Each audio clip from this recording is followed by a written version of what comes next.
E aí pessoal, tudo beleza? Aqui quem fala é o professor Hudson Cruz e iniciaremos aqui uma série de videoaulas sobre microbiologia, especificamente para disciplinas básicas de microbiologia em cursos de graduação, certo? O primeiro tópico que nós iremos abordar será a preparação de meios de cultura e esterilização de vidrarias. Para quem nunca trabalhou com microbiologia, o meio de cultura ele pode ser definido como um material nutritivo usado para o crescimento de micro-organismos em laboratório, certo?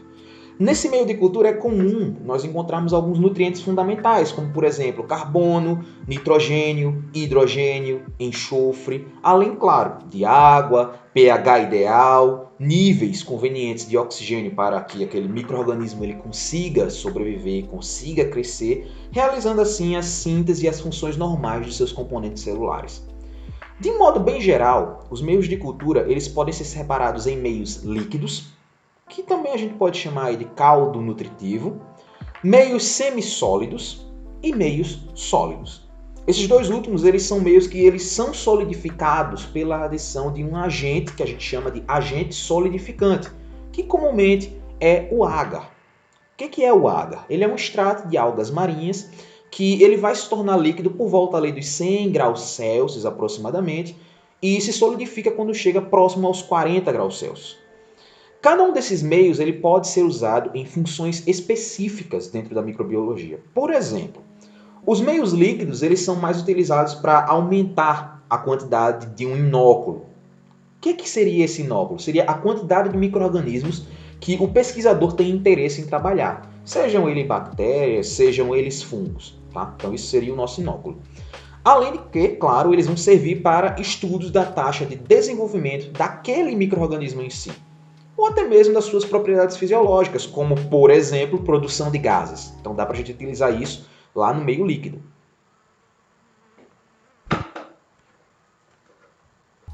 Já os meios sólidos, tanto o sólido mesmo quanto os semissólidos, eles normalmente vão ser utilizados para isolar bactérias e fungos. Isso para a gente identificar e preservar as chamadas culturas puras, culturas que só têm um tipo de organismo dentro delas. Porque sua superfície ela permite um crescimento de colônias mais isoladas, de um modo bem mais adequado.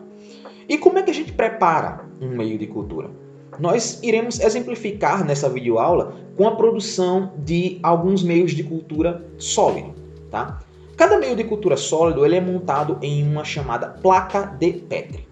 Um recipiente que ele pode ser de vidro, pode ser de plástico, e é onde esse meio de cultura, ainda enquanto está líquido, a gente vai verter, a gente vai despejar dentro dele para solidificar.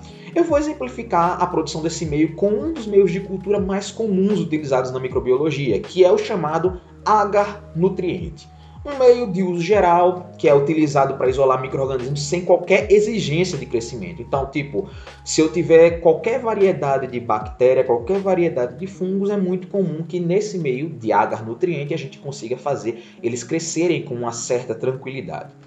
Os materiais principais para a preparação de um meio de cultura é, inicialmente, o próprio meio, que a gente encontra para venda rotineiramente em formato de pó, água destilada, um frasco de Erlenmeyer que tenha pelo menos ali 2 vezes o volume de meio que nós queremos preparar, um forno micro-ondas ou um fogareiro para aquecer essa mistura e uma rolha de algodão que geralmente a gente faz na hora ali manualmente. A mistura ela é bem simples e ela segue os protocolos que o próprio fabricante coloca na embalagem do meio de cultura. Geralmente, por exemplo, no meio que nós vamos utilizar aqui, que é o agar nutriente, a gente precisa de 1,4 gramas da substância, que a gente pesa lá rigorosamente numa balança de precisão no laboratório, para cada 50 ml de água destilada. Essa quantidade seria o suficiente para a gente montar aproximadamente 2 placas de Petri com 25 ml de meio de cultura em cada.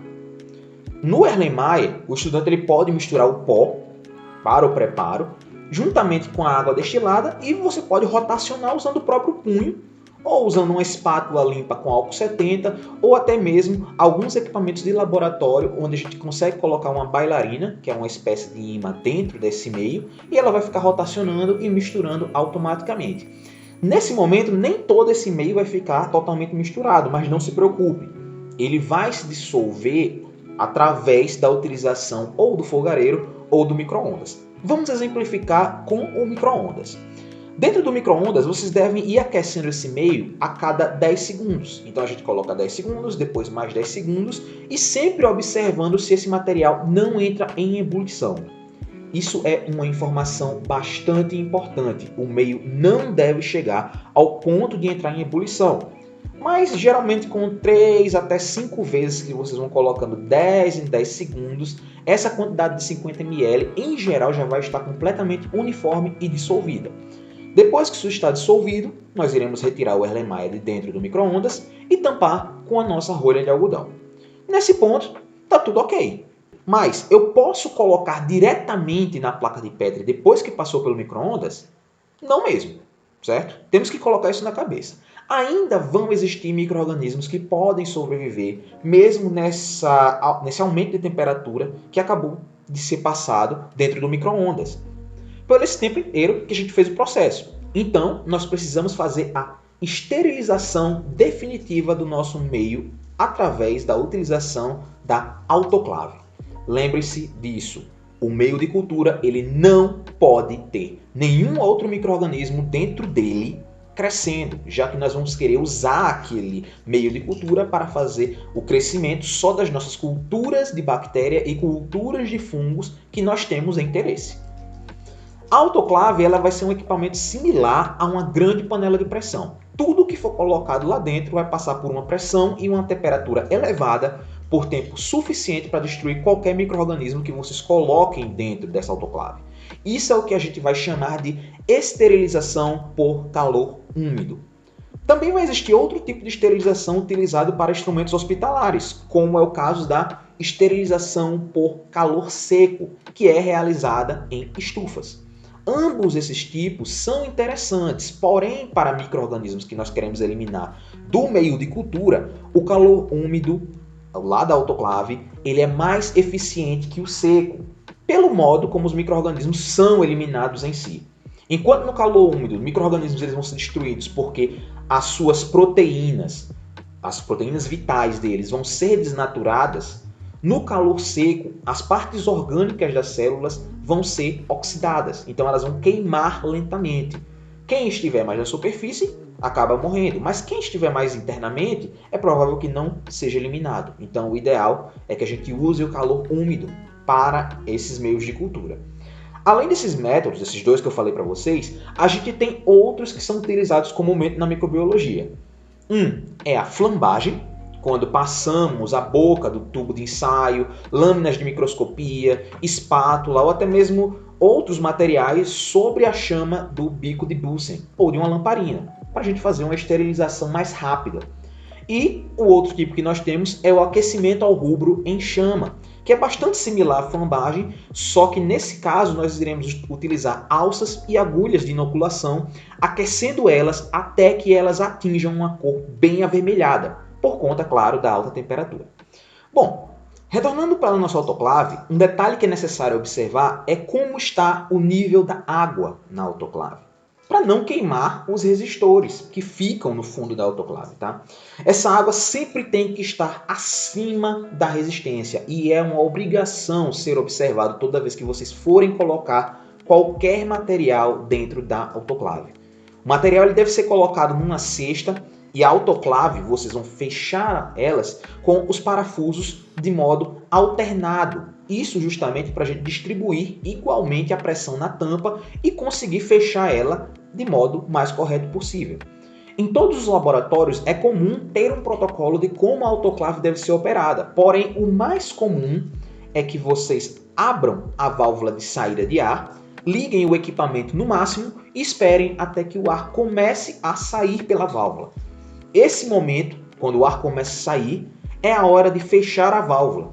Então a gente vai observar atentamente até que a temperatura da autoclave atinja 121 graus Celsius, certo? Essa é a temperatura ideal para nós eliminarmos os micro-organismos, pelo menos a grande maioria dos micro-organismos que são utilizados na microbiologia, através da autoclave.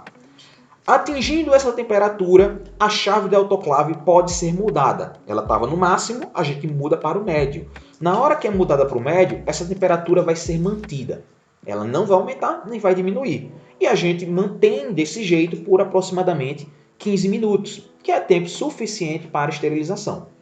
Certo? Nessa temperatura de 121 graus Celsius, a autoclave está atingindo 1 kg força de pressão. Então, além da própria temperatura em si, mais alta, temos uma pressão também um pouco mais elevada que vai permitir que esses micro-organismos sejam eliminados. Terminando o tempo, vai ser praticamente impossível abrir a autoclave assim que terminar, por conta, claro, da pressão interna. Então, é necessário um pouco de paciência, esperar que a temperatura vá reduzindo e, quando ela for reduzindo, você pode abrir lentamente a válvula de pressão para que esse ar continue saindo. Quando a pressão sair e a temperatura reduzir, você pode abrir a autoclave cautelosamente e tirar todo o material que estiver lá dentro. Então, beleza. Temos nosso meio pronto, temos nosso meio esterilizado, agora é hora de verter nas placas de Petri. Mas não adianta fazer isso ao ar livre ou numa bancada de laboratório diretamente. Precisamos fazer isso dentro do fluxo laminar, justamente para evitar que esse meio que foi recém-esterilizado, está estéril totalmente, seja infectado por outros micro-organismos que estejam no ar. O fluxo laminar ele vai precisar estar limpo internamente. Geralmente a gente pode fazer essa limpeza com álcool 70, papel toalha, então podemos passar álcool 70 em toda a porção interna. E é possível também utilizar a luz ultravioleta, que em quase todos os equipamentos de fluxo laminar também tem equipado essa luz ultravioleta. Deixamos lá 10, 15 minutos, certo? E depois podemos utilizar naturalmente. Com isso, nós podemos eliminar, então, mais alguns outros micro-organismos que estariam ali nas placas de Petri que nós recém abrimos, que nós tiramos da embalagem e que colocamos dentro do fluxo laminar para eliminar outros micro-organismos. O método de verter esse meio, o meio de cultura, é bastante simples. E basta vocês despejarem até cobrir e preencher todo o fundo da placa, que dá aí aproximadamente 25 ml. Como eu tinha falado para vocês. Uma informação que é bastante importante. Nunca fechem a placa de Petri enquanto o meio ainda estiver levemente quente. Por quê?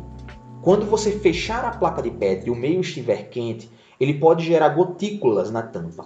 Essas gotículas na tampa podem acabar contaminando o meio. Então, o ideal é que vocês mantenham esse meio aberto até o momento que ele fique totalmente endurecido.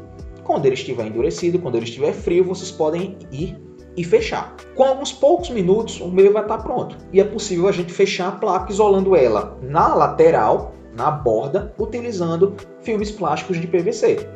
Ou até mesmo para filme. Esse meio ainda não pode ser usado até que a gente faça um teste de qualidade. Justamente para saber se ainda existem ou não outros micro-organismos crescendo nele. Tá? Para fazer esse teste, a gente tem que deixar o nosso meio pronto, a nossa plaquinha pronta, dentro de uma incubadora BOD. Configuramos ela na temperatura ideal para permitir o crescimento de alguns micro-organismos e aguardamos 1 a 2 dias. Se depois desse período de 1 a 2 dias não aparecer nada na placa, bom, parabéns! Temos aí uma placa de Petri com um meio de cultura pronto para uso. Ela está completamente estéril. Com isso, nós concluímos nosso primeiro tópico de videoaula. Então, eu deixo agora com vocês alguns questionamentos para serem respondidos sobre essa videoaula. Primeira questão: o que é um meio de cultura e em qual finalidade podemos usar meios líquidos? E quanto aos meios sólidos e semissólidos? Segunda questão: por que é necessário levar o meio de cultura para uma autoclave antes de vertê-lo nas placas?